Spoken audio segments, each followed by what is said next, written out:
Aina Koji. That guy from the anime that is basically really smart, and he learns about how to take over everything, and he's real powerful. But power doesn't come from brute force or really anything like that, or sheer will. It comes from being able to listen to people, understand them. It's not like a manipulation thing. It's simply, can you see people for who they are? Can you see yourself for who you are? And that's why I'm making this video, is because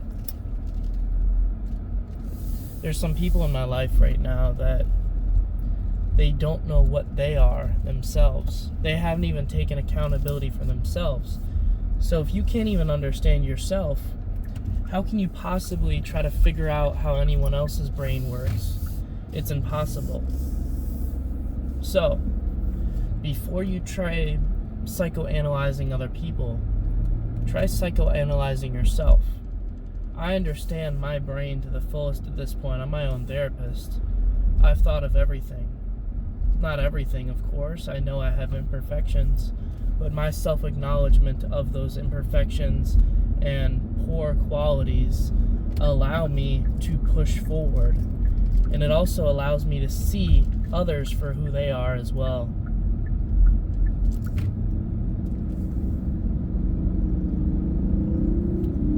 You know, not everyone can do every single thing magically, right?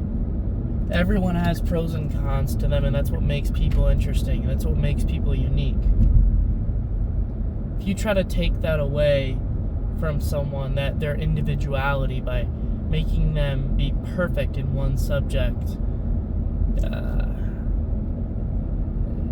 it just takes away their own individuality, and it also makes you lose your humanity, I would say. There's a lot of people that I work with right now that definitely don't know how to chill out. Because at the end of the day, this is easy to me. You know, like, it's not that hard. It's not me quiet quitting or being lazy at work. I'm good at my job. But on top of being good at my job, I'm not stressed out doing it. I can excel with relaxation, because when you know your job well, you know yourself well, and you know others well. Communication is easy, and when your whole job is communication, it flies by very fast.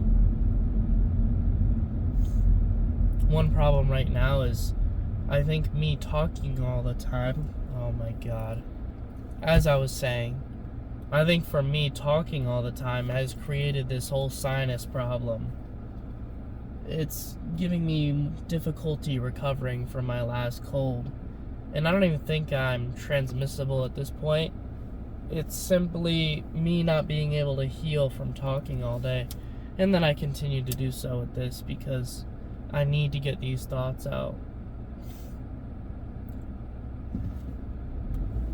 But someone talked to me recently, actually yesterday, about basically about how they just want to give up. They want to give up on everything. And there's only so much you can say to that. There's only so much that I can help with that person. And if you're watching this, thank you for watching. I don't know what to say to you. I don't know how to help you. Only I can offer you what helped me. First order of business, you have to make a decision. And the decision is that at the core of yourself, that goes beyond your soul. Think of discipline, think of soul, think of your mind, think of your sheer will, your being as a human. Your being as a human is to exist and to carry on your genes, or at least to keep yours alive for the longest amount of time. Fight. fight to be here. Because we are the only species that wants to ourselves. You know what I mean? No other species does that. Why? Because of social media, because of electronics, because we've gotten sophisticated enough to where our brains can actually override our hearts or our instincts. Our instincts are to eat and sleep with others and make babies and do it again tomorrow and keep living. And literally fight to stay alive. Either run or fight. Run, fight. Figure stuff out. Problem solve. That's our entire foundation of our species. And you are an anomaly. You see, in every species, every animal understands that we need to exist. We need to keep existing. We need to carry on our genes, and we need to keep living until we die. It's in our genetic programming to stay alive. You overriding that with your brain and saying, no instincts, I don't want to be here. I just want to go. That makes no sense at all biologically. So if you're atheist, that's stupid. And if you're Christian, I don't think you should disappear anytime soon. Now, a Christian could say, well, you go downstairs if you do that. Fair point. You wasted your life that God gave you. And the punishment is that, He created a life for you to live, and you chose to reject it. So you rejected God and you rejected your life here, which means you will go to hell where you have rejected Him, His Son, and the Holy Ghost, I guess you could say. So in that context, either way, whether you believe in a higher power or not, fundamentally, you cannot do that. I mean, you could, but you can't. There's no logical reasoning. I hope you get the help you need, and I'll always be there for you if you ever need me. But I can't save you. I'm not Superman. I can't magically change your mind. I can't have fun with you until magically you feel like you're happy to be here now. I don't know how to do that. I, for one, chose to be here. By sheer will, no matter what else happens. And then I took it a step further. I said, no matter what, I'm going to have a good day. When I get home at the end of the day, I'm going to do something fun. Now, I'm an only child, so I've always figured out how to have fun no matter what. But one thing that was taught to me when I was very young was photography. I take a lot of photos with my phone now, but I used to take a lot of photos with my camera. And I've had a lot of cameras over the years. I've had a lot of phones over the years. And over the course of time, my photography has gotten way better. Obviously, with the level of technology at my fingertips. I've had action cameras. I've had access to a DSLR that my dad let me borrow. All of these things. But at the end of the day, photography has done something for me that I really never understood. First of all, it's a hobby. Something to keep busy with. It's a sense of creativity. It's looking at the world around you and trying to make something out of nothing.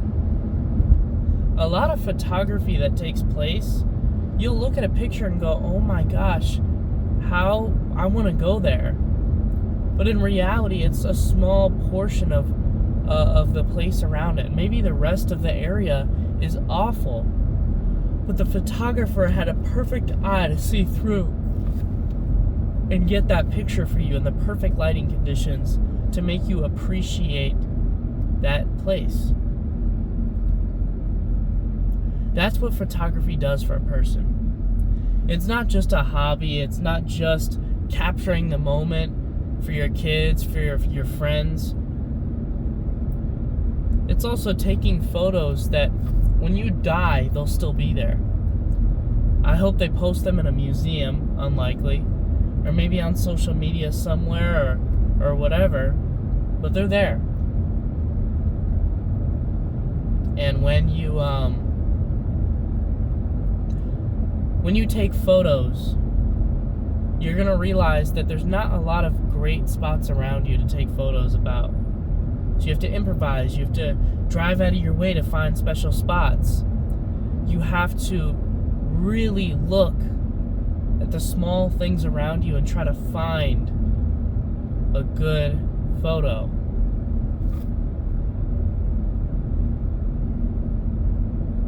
And sometimes you need a different camera. Maybe you need a macro lens so you can see a really small object. Maybe you need maybe you need some sort of,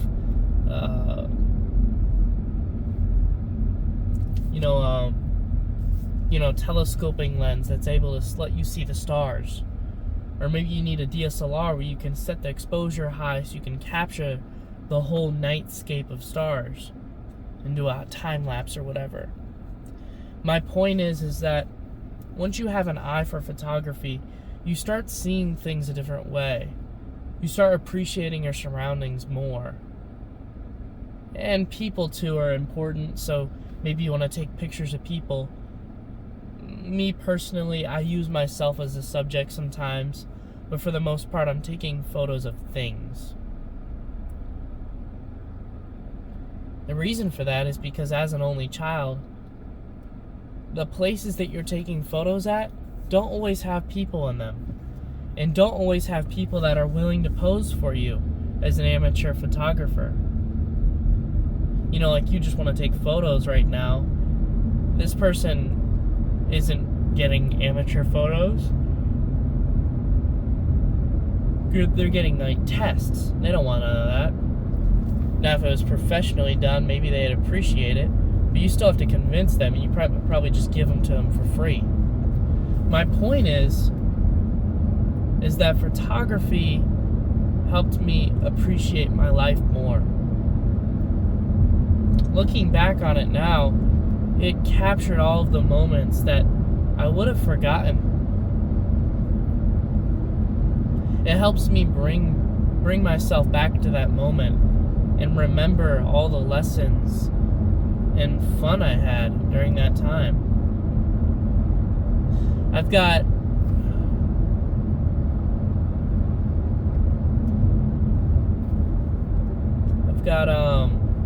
another thing is music. I mean, I'm not just talking about, I like music. No, I love it. Music will change my mood even when I'm at work. Earbuds in, watching TikToks, just listening to my music, listening to a podcast, listening to Trent Twins, and then they put on some 3 Days Grace. All of these things change my life. All of these things really matter to my life. I mean, music, photography, silence, nature, all of these things I truly appreciate. And being able to sit in nature after done taking all of your 500 photos and relax, listen to the water, listen to your surroundings, and stay still. Not talk, not go on your phone, just be. It's something that you can't capture in a bottle. It's not lightning.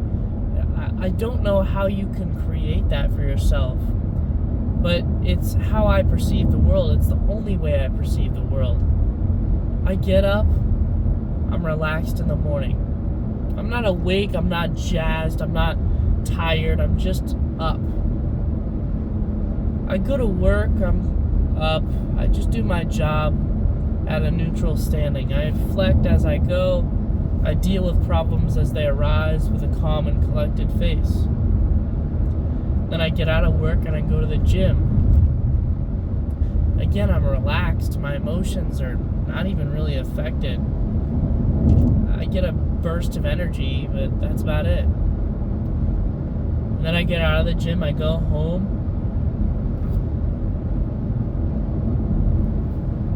I'm driving home talking like this, and I'm relaxed. Then when I get home, I'm taking a shower, watching a TV show, making a little bit of food, and I'm relaxed. You don't have to be energized and having fun every single day of your life. You just need to be without stress. I think learning how to be alone is so valuable. I mean, I'm truly happy alone. I wouldn't even be mad as long as I have an internet connection. My only problem is when I try to communicate with people, I'm not the best at it. But, I'm working on it. I'm trying to be better.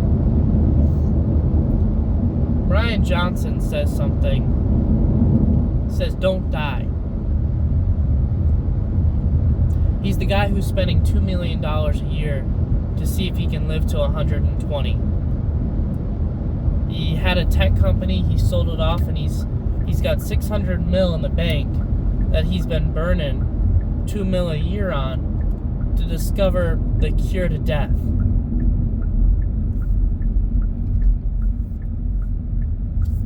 But one of his things is he had thoughts. He had thoughts at one point of ending it all. And he chose to not die. Not die. Don't die. That's his mantra. That's his catchphrase. And, you'll have to listen to him for his own explanation of where he came to that realization where he understood that that's what it needed to be done. But it goes outside of yourself. It's saying not for yourself, but for humanity.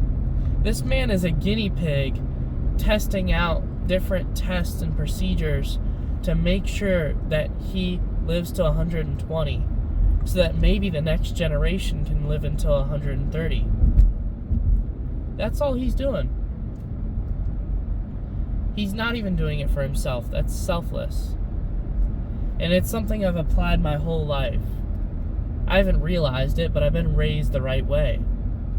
I was a Boy Scout. I've been in church. I've helped out. We volunteered everywhere. And overall, I worked in FFA, Future Farmers of America, raised in the country, born in the city, but that don't mean nothing. But it's about seeing people in their own shoes, like seeing yourself in their shoes. Understanding people, figuring them out. Not in a cold-hearted way, but in an understanding way, an empathetic way. So you can't just block people out.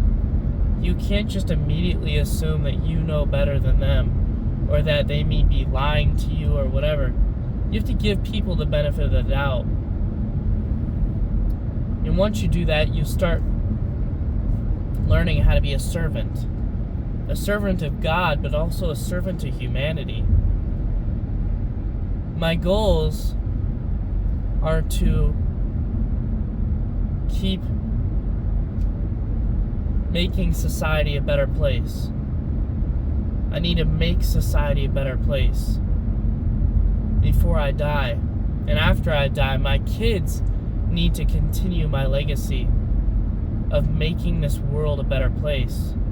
I can't do it on my own. And part of it is these videos.